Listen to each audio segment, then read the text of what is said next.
You know that weird message you sometimes get online? The one asking for a simple favor. It might look totally harmless, but trust me, it could be the first step in a scammer's plan to cause some serious trouble.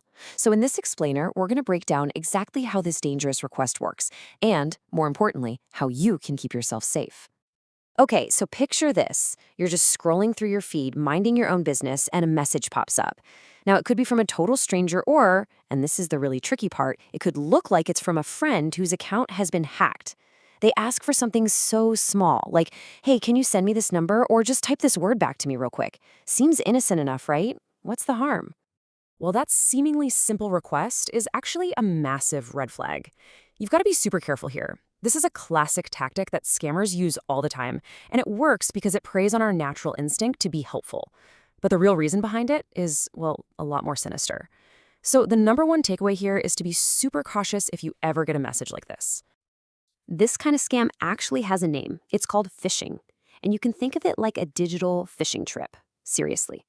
The scammers are the fishermen, and they're not after fish. They're after your personal information. They bait the hook with a convincing looking message, and they're just hoping you'll bite and hand over the sensitive stuff they need, like your passwords, account details, or those all important security codes. So, what's the big deal? Why is this one little message so dangerous? I mean, what are these scammers actually trying to do? Well, they usually have one of three main goals in mind. And believe me, each one can have some pretty serious consequences for you. Let's dive in and break down their playbook. So here it is, their playbook. First, and this is probably the most dangerous one, they are very often trying to steal your two-factor authentication codes, 2FA. If you send that number they asked for, you could literally be handing them the keys to your account. Second, they might just be fishing for personal info, gathering little details about you that they can use for identity theft later on. And third, sometimes it's even simpler.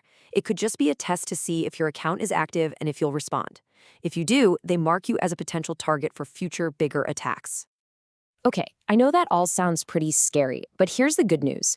Protecting yourself from this stuff is actually really, really straightforward.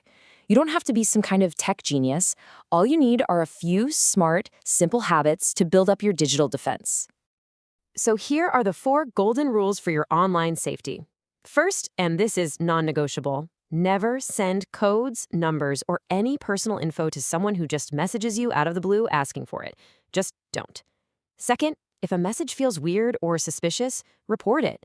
This actually helps the platforms find and shut down these scammers. Third, make sure you have two-factor authentication turned on for all your important accounts. It's a lifesaver.